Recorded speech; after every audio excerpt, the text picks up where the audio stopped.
अगर कोई dipole electric field में घुस गया तो वो घूमेगा या सीधा चलेगा, और अगर घूमेगा तो कितनी तेजी से घूमेगा? क्या वो ऑसिलेट करेगा या वो घूमता रहेगा? चलिए देखते हैं। Hello students and welcome you all to the 10th lecture of chapter Electric Charges and Fields, and today we are going to discuss about the torque experienced by a electric dipole in uniform electric field. तो आज के discussion में बच्चों एक electric dipole को हमने एक uniform electric field के अंदर रख दिया है। तो होगा क्या यहां पर? तो वो जो डाइपोल होगा जिसको हम इलेक्ट्रिक फील्ड के अंदर डालेंगे, तो उस इलेक्ट्रिक फील्ड के वजह से डाइपोल के जो आइदर चार्जेस हैं डिफरेंट पोलैरिटी के, उनके ऊपर तो फोर्स लगेगा ही। तो अगर मैं यहां पे देखूं, आप लोग देख सकते हैं मैंने यहां पे यूनिफॉर्म इलेक्ट्रिक फील्ड लिया हुआ है। हमें पता है यूनिफॉर्म इलेक्ट्रिक फील्ड कैसे रिप्रेजेंट किया जाता है? Parallel, equidistant and unidirectional straight lines. तो यहां पे हमने यूनिफॉर्म इलेक्ट्रिक फील्ड लिया हुआ है जहां पे मैंने एक डाइपोल प्लेस किया है, और इस डाइपोल का लेंथ है 12 और चार्जेस है plus Q and minus Q.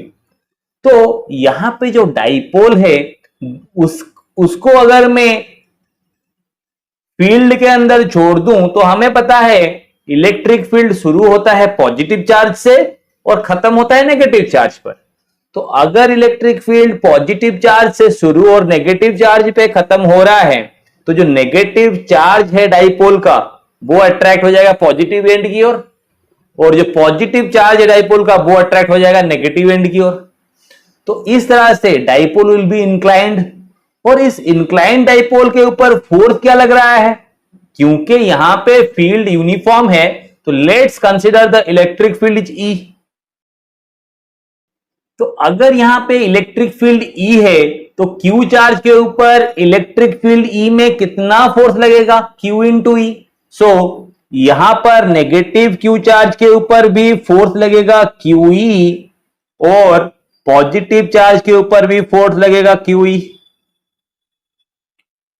तो बच्चों नेट फोर्स कितना हो रहा है? आप देख सकते हैं कि एक QE इस साइड में है और दूसरा QE इस साइड में, तो दोनों एक दूसरे को कैंसिल करेंगे, तो नेट इलेक्ट्रिक फील्ड बन जाएगा 0।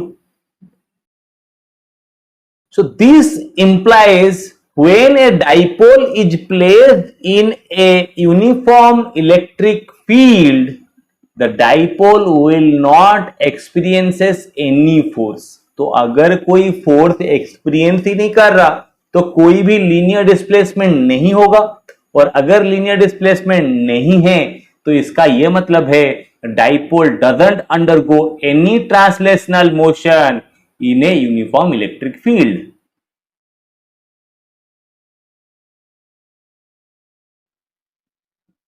तो क्या डाइपोल रेस्ट में रहेगा? अगर ट्रांसलेशनल मोशन नहीं है तो क्या वो अपनी जगह पे ही रहेगा? हां, वो अपनी जगह पे तो रहेगा, पर क्या ऐसे ही? नहीं, बल्कि डाइपोल के ऊपर जो ऑपोजिट फोर्सेस लग रहे हैं, हम यहां पे देख सकते हैं कि वो फोर्सेस एक लाइन में एक्ट नहीं करते। तो अगर ये मेरा डाइपोल हुआ और यहां पे मैंने एक फोर्स इधर लगाया और एक फोर्स इधर लगा रहा हूं, तो ये डाइपोल क्या करता रहेगा बच्चों? ये डाइपोल घूमता रहेगा। तो ये डाइपोल घूमता रहेगा। तो अगर ये डाइपोल घूम रहा है तो किसके वजह से घूम रहा है? Because of the movement of this force. इसको क्या बोलते हैं? टर्क। तो when a dipole is placed in a uniform electric field, then since the line of action of the two forces are not the same, the dipole will experience a torque.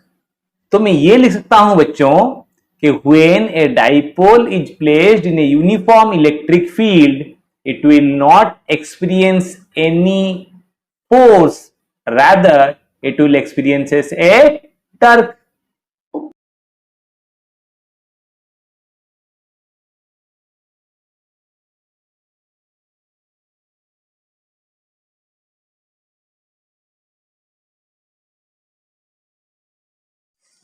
तो मैं यहां पे ये कह सकता हूं बच्चों कि यहां पे जो डाइपोल होगा वो आगे तो नहीं बढ़ेगा पर अपनी जगह पे घूमता रहेगा, तो there will be no translational motion but there will be some rotational motion. तो अभी कितना फोर्स डाइपोल के ऊपर लगता है और वो डाइपोल कैसे रोटेट करता है, चलिए देखते हैं।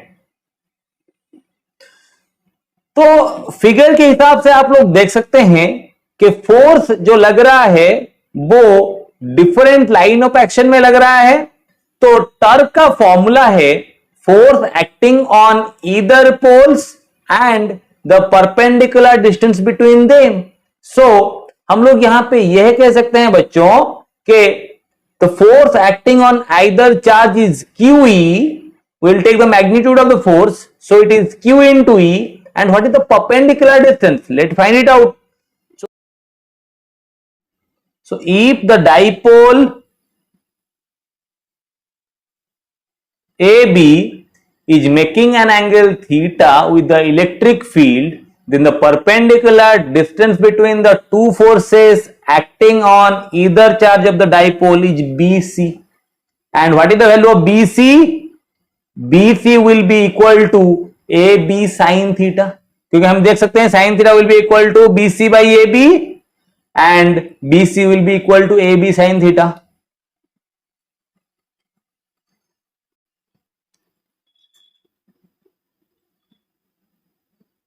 So torque experienced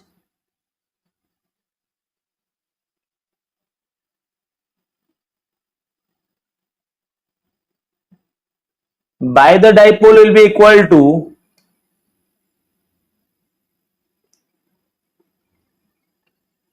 force acting on either charge multiplied with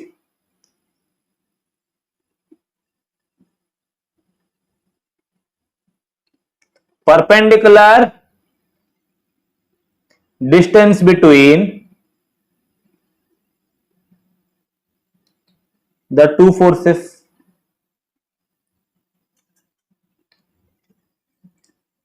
तो यहां पे हमें पता है force is equal to Q into E multiplied with and the perpendicular distance is BC.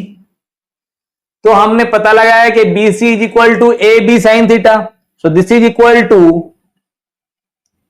Q E into A B sine theta, that is Q E into AB is equals to 2L, the dipole length, so 2L sin theta।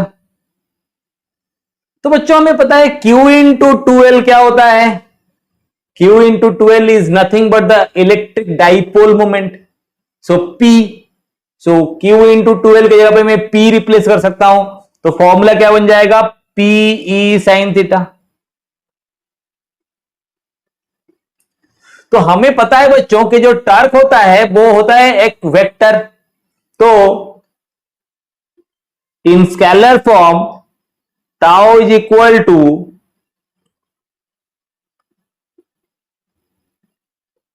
PE sine theta. So in vector form हम इसे क्या लिख सकते हैं, P cross ई। हमें पता है A cross B is equal to A B sine theta, उसी तरह से PE sin theta will be equal to P cross E.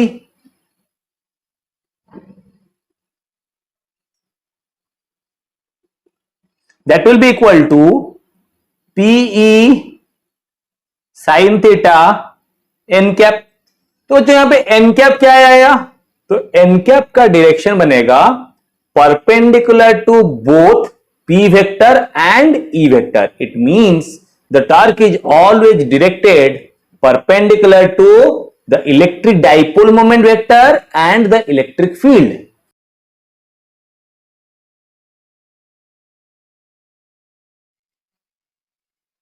तो यहां पे हम लोग देख सकते हैं कि this is the direction of P vector. तो अगर ये डायरेक्शन पी वेक्टर का हुआ और ये डायरेक्शन ई वेक्टर का है, तो हम लोग क्या करेंगे, पी वेक्टर के ऊपर अपना राइट हैंड रखो और पाम को ई के डायरेक्शन में फेस करो और अभी फिंगर्स को कर्ल करो। तो direction will be towards you और into the plane of the board. तो टर्क का डायरेक्शन कैसे निकालेंगे, we can use right hand thumb rule to find the direction of Turk.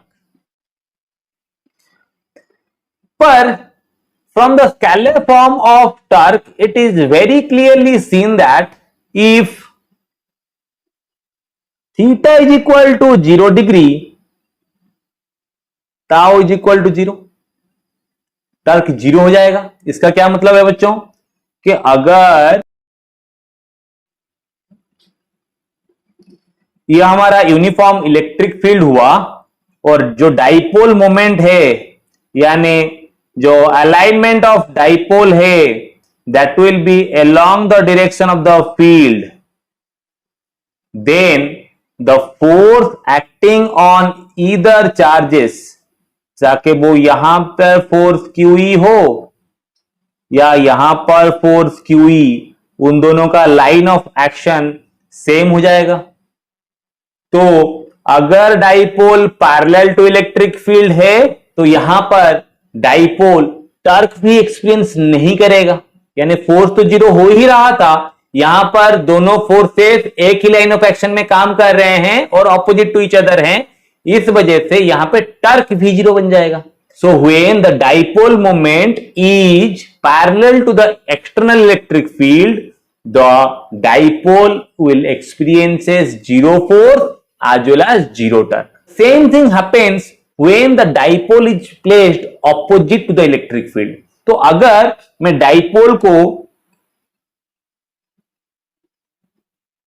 यहां पर नेगेटिव क्यू चार्ज और यहां पर प्लस क्यू चार्ज कंसिडर कर रहा हूं, तो dipole moment will be in this direction and in this case theta is equal to 180 degree. In that case also sin 180 is equal to 0, so tau is equal to 0.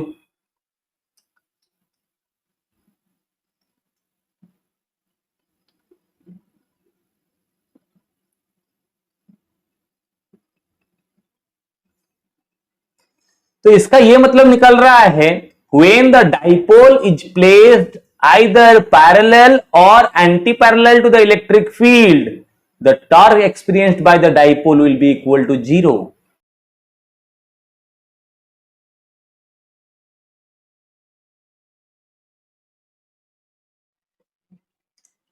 पर बच्चों यहां पे भी झोल है। किस तरह का झोल, चलिए देखते हैं।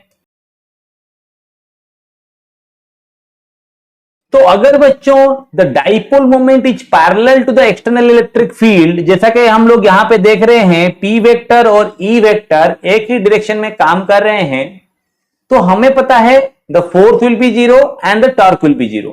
तो अब हम लोग क्या कर रहे हैं, we are going to give the dipole a vertical displacement. तो हम लोगों ने डाइपोल को अपने जगह से थोड़ा सा डिस्प्लेस किया, तो अभी हमारा डाइपोल कुछ इस डायरेक्शन में है।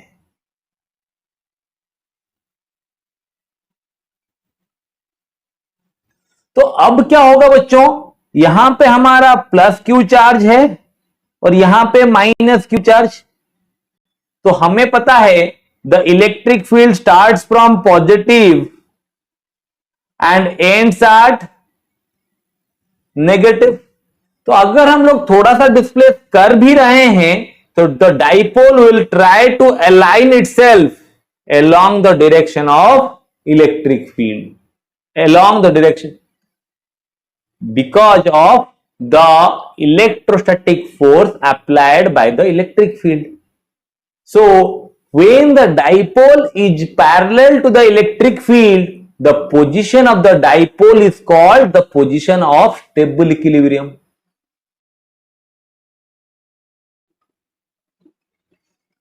जैसा कि मैंने आपको बताया था, स्टेबल इक्विलिब्रियम एक बॉडी का वो पोजीशन होता है जहां पर अगर बॉडी को रख दिया जाए तो स्लाइट डिस्टरबेंस होने के बाद भी बॉडी अपने आप को वापस उसी पोजीशन पे लाने की कोशिश करेगी। उस पोजीशन को हम लोग बॉडी का स्टेबल इक्विलिब्रियम पोजीशन बोलेंगे। उसी तरह से हमें पता है अनस्टेबल इक्विलिब्रियम पोजीशन क्या होता है, जहां से अगर बॉडी को एक बार डिस्प्लेस किया जाए तो वो वापिस आने का नाम ही नहीं लेगा। तो वो कहां पर होता है, अगर electric dipole moment opposite to electric field हो तब।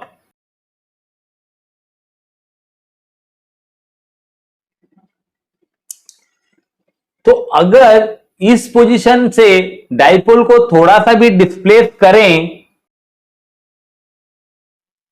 so the plus q charge of the dipole will be repelled by the positive end of the electric field, while the negative q charge of the dipole will be repelled by the negative end of the electric field. तो वो यहां पे अपना वो position retain नहीं कर पाएंगे। तो इस पोजीशन को हम लोग क्या बोलेंगे, जैसा कि मैंने बताया, पोजीशन ऑफ अनस्टेबल इक्विलिब्रियम।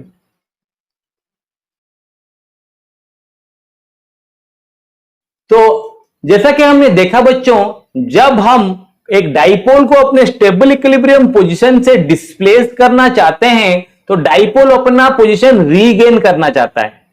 तो यहां पर जब डाइपोल अपना पोजीशन रीगेन कर रहा होगा तो एक ही बार में तो वो अपने पोजीशन पे आके नहीं रुक जाएगा, rather due to inertia it will start to oscillate. तो वहां पे डाइपोल का एक ऑसिलेशन देखने को मिलेगा।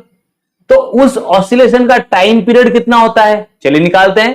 आप लोगों के लिए क्वेश्चन ये रहा बच्चों, an electric dipole is situated in a uniform electric field of intensity E, which dipole moment is P and moment of inertia is I. The dipole is displaced slightly from the equilibrium position. Now find the angular frequency of its oscillation. तो यहां पर बच्चों हमें पता है when a dipole is placed in a uniform electric field, the torque experienced by the dipole will be P sin theta. यहां पे जो थीटा का वैल्यू है वो बहुत ही कम है, क्योंकि दिया गया है the dipole is given a slight displacement, तो the angle theta is very small and we know for a small angle theta sin theta is approximately equals to theta. Then so when sin theta is approximately equals to theta, then what is the value of torque? Tau will be equal to P into theta. अभी ये Turk क्या करेगा बच्चों, यही Turk dipole को वापिस अपने position पे रीगेन करने की कोशिश करेगा। तो यहां पर ये टर्क को मैं कौन सा टर्क बोल सकता हूं, this torque will act as a restoring torque. तो ये टर्क को हम लोग रिस्टोरिंग टर्क बोलेंगे और इस वजह से यहां पे एक नेगेटिव साइन लगेगा।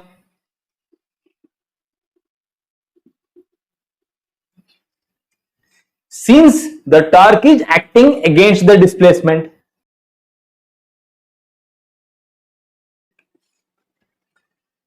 तो अभी बच्चों टॉर्क का वैल्यू तो मिल गया, हमें पता है tau is equal to I times alpha, I times the angular acceleration. So tau is equal to I into alpha.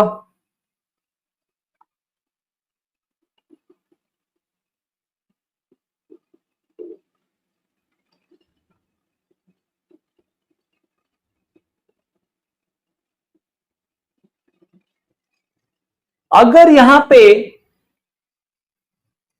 तो अभी अल्फा का वैल्यू क्या बन जाएगा, alpha will be equal to negative PE theta upon I.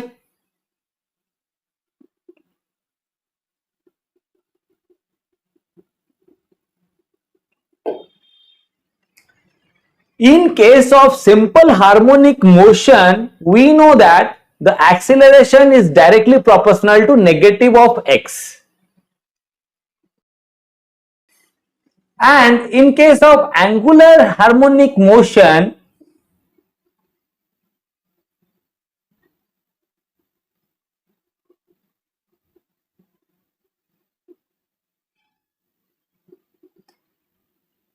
we can consider the angular acceleration is directly dependent on negative of angular displacement.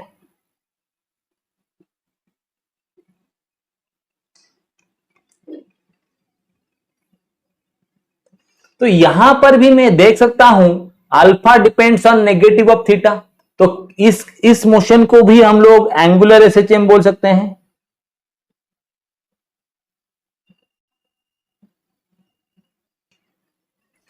हमें पता है बच्चों एंगुलर एसएचएम के लिए क्या होता है, torque is directly dependent on negative of angular displacement, so tau is proportional to negative of theta, which implies tau is equal to some constant k into negative of theta.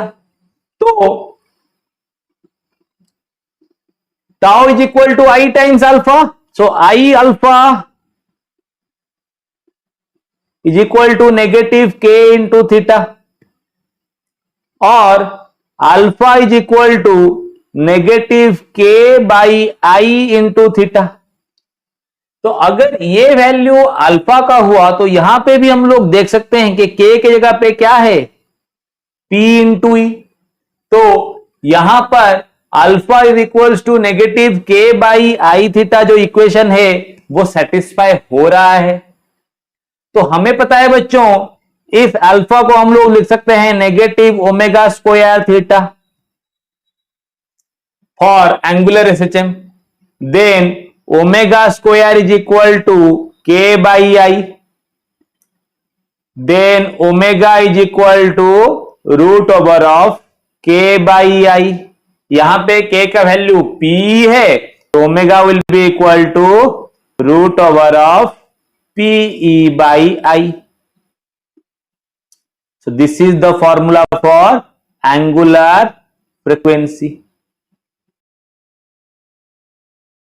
तो अगर यहां पे हमें टाइम पीरियड निकालना हो तो time period of oscillation कैसे निकलेगा, time period t is equals to 2 pi by omega. तो टाइम पीरियड यहां पे हो जाएगा 2 pi root over of I by PE.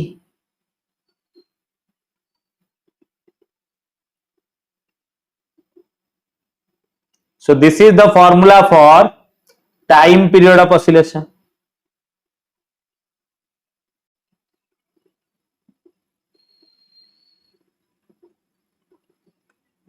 तो यहां पे आप लोग टाइम पीरियड और एंगुलर फ्रीक्वेंसी दोनों निकाल सकते हैं। So I hope you have understood this question. तो यहां पर हमारे पास और एक सवाल है बच्चों जेई मेंस 2017 के एग्जामिनेशन से, और वो सवाल है an electric dipole has fixed dipole moment P makes an angle theta with the electric field EI cap and experiences a torque tau k cap. When it is subjected to another electric field root 3 EJ cap, it experiences a torque of negative tau k cap. And we have to find what is the angle theta, whether it is 45 degree, whether it is 60 degree, whether it is 90 or whether it is 30 degree. तो इस सवाल को solve करने के लिए हमें पता है बच्चों कि torque acting on the dipole is equals to PE sin theta. So when the dipole is placed in the electric field E, the angle with the electric field is theta and the torque experienced by it is tau k cap, which is equal to PE sin theta. Now the dipole is making some angle with y axis. So if I am considering this is the xy plane and P vector is the dipole moment vector making angle theta with the x axis, because E vector is along I cap, that is along x axis, then the same dipole will make an angle of 90 degree minus theta with the y axis. So this angle will be obviously 90 degree minus theta. तो अगर ये angle 90 degree minus theta का होता है तो torque का value क्या बन जाएगा, tau will be equal to P into E, this time let it is taking as E dash sin 90 degree minus theta. Let this is equal to tau dash in the second case. Here we can see E dash is equal to root 3 E J cap and E is equal to E I cap. तो जब हम लोग electric dipole moment P और E के वजह से Turk निकालेंगे तो this will be the direction of P and this is the direction of E, so this will be the angle of curl, so inward torque. And when the electric field is in the above direction, then we have to take it, this is the direction of P and we have to rotate it in the anti-clockwise direction, so the direction will be outward. Automatically the torque in both the cases will be opposite to each other, but given that the magnitude in both the cases are the same, that is tau is equal to tau dash. Because of the opposite direction there is a negative sign, negative tau k cap, but the magnitude is same in both the cases. So what we can do here, we can use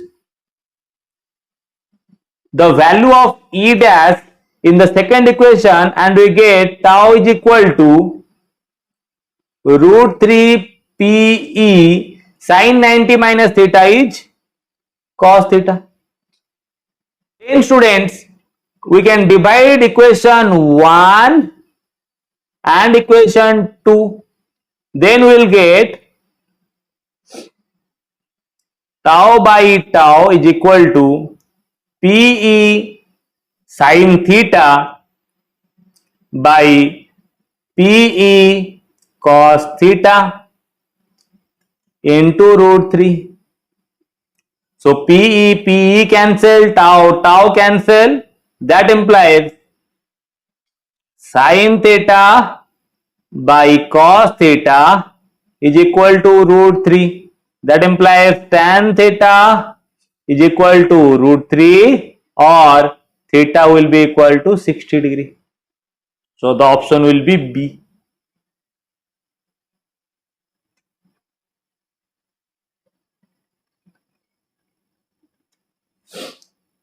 So I hope you have understood this question, students. तो बच्चों अभी हमें पता ये लगा कि when the torque तो when the dipole is placed in a uniform electric field, it experiences torque and the value of the torque is tau is equal to P sin theta. तो अगर ये थीटा का value 90 होता है यानी dipole moment is perpendicular to the electric field, then sin 90 will be equal to 1, that is the maximum value. It means the torque will be maximum when the dipole is placed perpendicular to the electric field. So if this is my electric field,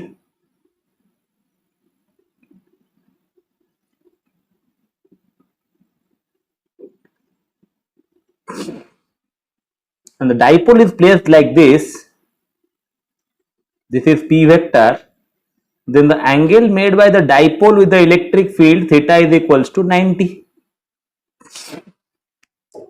At this position, tau is equals to PE sin 90, where sin 90 is equals to 1, that is equals to PE, which is the maximum torque.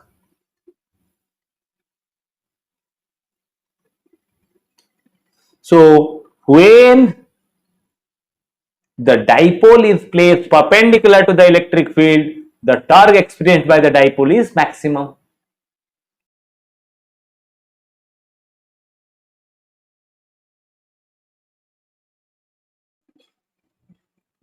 अब अगर बच्चों dipole को एक non uniform electric field में रखा जाए, यानी एक ऐसा इलेक्ट्रिक फील्ड जहां पे हर पॉइंट पे इलेक्ट्रिक फील्ड कांस्टेंट ना हो, अगर उस तरह के इलेक्ट्रिक फील्ड में डाइपोल को रखा जाएगा तो वहां पर क्या होगा, उस तरह के इलेक्ट्रिक फील्ड में दोनों चार्ज सेम फोर्स एक्सपीरियंस नहीं करेंगे क्योंकि इलेक्ट्रिक फील्ड का वैल्यू अलग अलग है.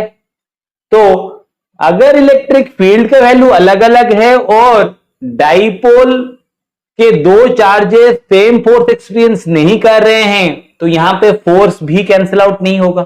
तो यहां पर the dipole will experience a force as well as a torque.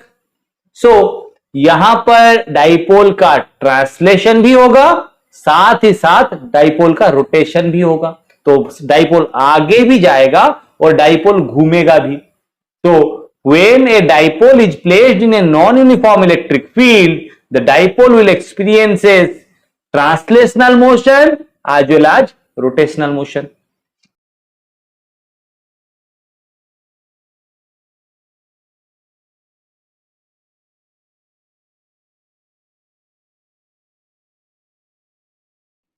तो यहां पर ये एक बहुत ही इंपॉर्टेंट एमसीक्यू हो सकता है बच्चों टर्म 1 के हिसाब से। When the dipole is placed in a non-uniform electric field, what happens to it? When the dipole is placed in a non-uniform electric field, it experiences force as well as torque and it undergoes both translational and rotational motion. तो यहां पे ये question का ध्यान रखना बच्चों आपको। तो अगर वो फोर्स एक्सपीरियंस करेगा तो कितना फोर्स एक्सपीरियंस करेगा? हालांकि बोर्ड के सिलेबस के हिसाब से ये पार्ट इंक्लूडेड नहीं है जो अभी मैं बताने जा रहा हूं, बट फिर भी एंट्रेंस पॉइंट ऑफ व्यू से मैं ये बता देना चाहता हूं। तो अगर dipole non uniform electric field में फोर्स एक्सपीरियंस कर रहा है तो वो फोर्स कितना है? So force experienced by the dipole in a non uniform electric field will be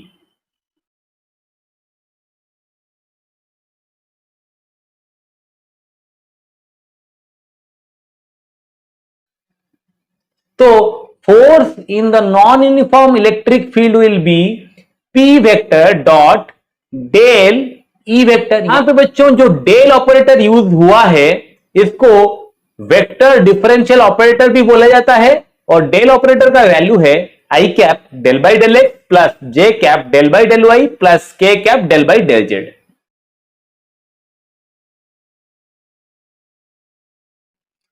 तो अगर जो फोर्स का वैल्यू चेंज हो रहा है जो कि 0 था पहले, अभी फोर्स का कुछ वैल्यू है, तो उसी तरह से टॉर्क का वैल्यू भी चेंज हो जाएगा। हमें पता है in a force region torque is equals to r cross F. तो यहां पे पहले टॉर्क था पी क्रॉस ई प्लस यहां पे टॉर्क है आर क्रॉस एफ। तो P cross E plus R cross F will be the total torque, that is P cross E plus R cross P dot del E. So this is the value of torque in a non-uniform electric field. पर अगर बच्चों dipole moment is parallel और anti parallel to the electric field होता है तो torque का value जो है वो 0 हो जाएगा। If P vector is parallel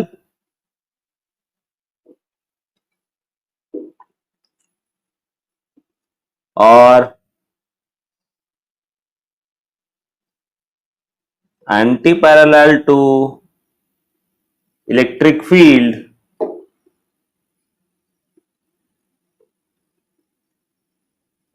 then net torque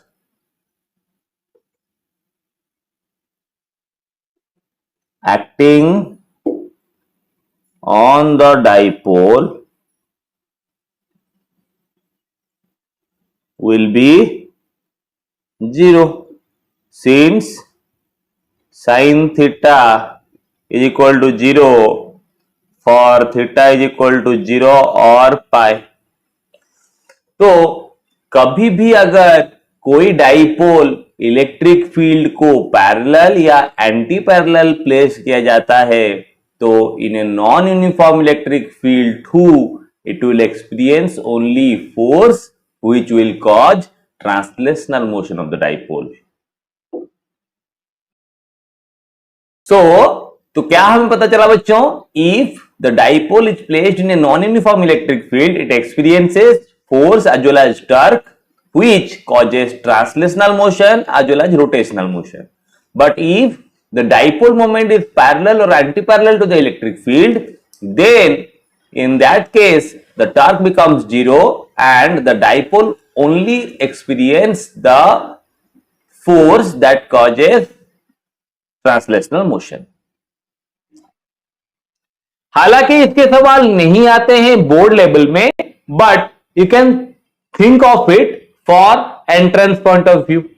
तो अभी हम लोग पढ़ेंगे work done in rotating a dipole in a uniform electric field. अगर हम लोग एक डाइपोल को एक यूनिफॉर्म इलेक्ट्रिक फील्ड के अंदर रोटेट कर रहे हैं तो वहां पे हम लोग कितना काम करेंगे। तो अगर यहां पे देखें बच्चों, तो यहां पे जो डिस्प्लेसमेंट हो रहा है वो हो रहा है rotational displacement. So the work done will be formulated as W is equals to tau times theta. Work done will be equal to tau dot theta, that is torque dot angular displacement. और यहां पे ये भी देखा जा सकता है बच्चों कि थीटा का जो वैल्यू है वो हर पॉइंट पे वेरी कर रहा है। तो यहां पर क्या करना होगा, let's take the value of theta from one point to another. तो एक छोटे से डिस्प्लेसमेंट डी थीटा के लिए पहले हम लोग वर्क डन निकालेंगे और उसके बाद उसे हम लोग इंटीग्रेट करेंगे to find the total work done in rotating the dipole from an angle theta 1 to theta 2।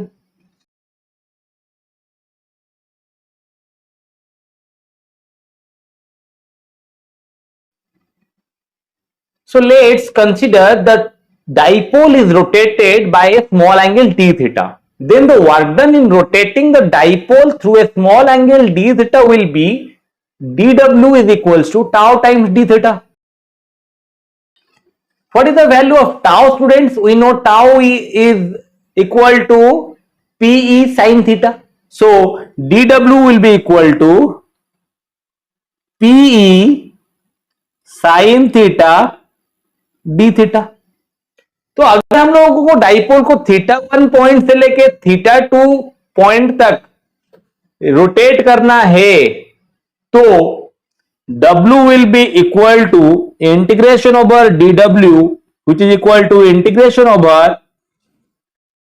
PE sin theta d theta from theta 1 to theta 2, which is equal to PE चला गया बाहर क्योंकि यहां पे dipole moment और electric field दोनों constants है, electric field uniform होने की वजह से। तो integration over sine theta D theta from theta 1 to theta 2। हमें पता है साइन थीटा डी थीटा का इंटीग्रेशन होता है negative of cos theta. So यहां पर अगर हम लोग इंटीग्रेट करेंगे तो क्या आ जाएगा, negative Pe cos theta from theta 1 to theta 2। So this will be equal to negative Pe cos theta 2 minus cos theta 1, that is equal to Pe cos theta 1 minus cos theta 2।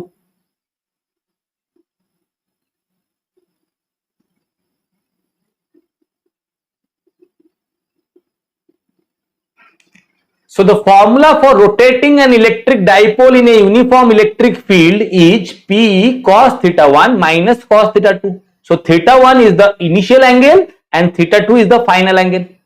So if I consider theta 1 is equals to 90 degree, it means the dipole is placed perpendicular to the electric field, and let theta 2 is any arbitrary angle theta, then W is equal to Pe cos 90 minus cos theta. Cos 90 is equals to 0. This implies W is equal to negative Pe cos theta.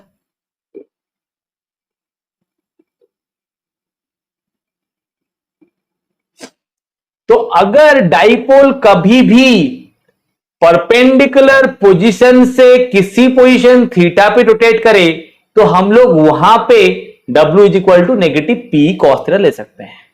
और एक चीज है बच्चों, अगर the value of theta is equal to 90 degree then what will be the work done. If theta is equal to 90, then W is equal to 0 because cos 90 is equal to 0, and this is why the position when dipole moment is perpendicular to the electric field is called the zero energy position. Here the dipole possesses no energy.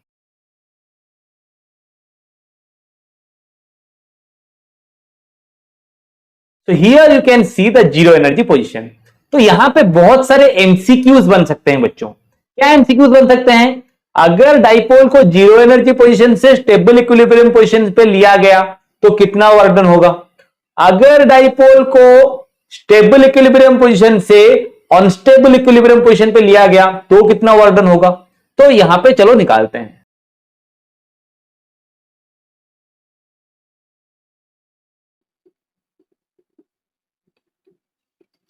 So when the dipole is rotated from the position of zero energy to the position of stable equilibrium, then theta 1 will be 90 and theta 2 will be 0.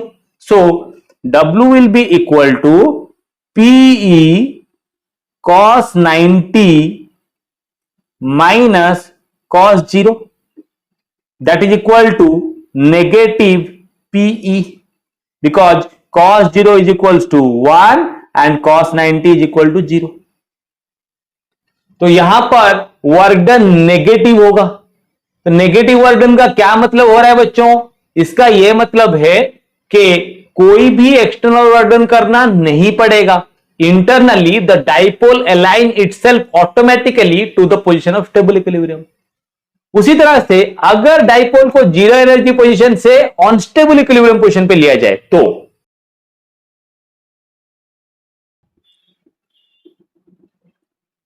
W will be equal to PE cos 90 minus cos 180. तो cos 180 होता है -1, तो PE 0 minus -1 will be equal to plus PE.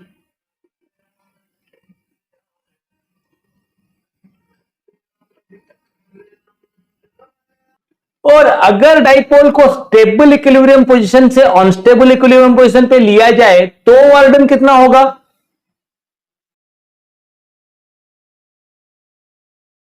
Will be equal to PE cos 0 minus cos 180, that is equals to PE 1 minus -1, that will be equal to 2 PE. तो ये question पिछले भी NEET के examination में आया हुआ है, that when a dipole is rotated from the position of stable equilibrium to the position of unstable equilibrium, what will be the work done. तो ये क्वेश्चन इस बार टर्म 1 में आने का भी चांसेस है. तो इस वजह से इस क्वेश्चन को ध्यान में रखना बच्चों. तो आज की क्लास में हमने पढ़ा what is the torque acting on a dipole. तो डाइपोल फील्ड में रखने से घूमता है या सीधा चलता है, ये हमने पढ़ा. उसके बाद हमने पढ़ा what is the value of force and torque acting on a dipole when it is placed on A non uniform electric field, and what is the amount of work done in rotating a dipole from one certain angular position to another certain angular position.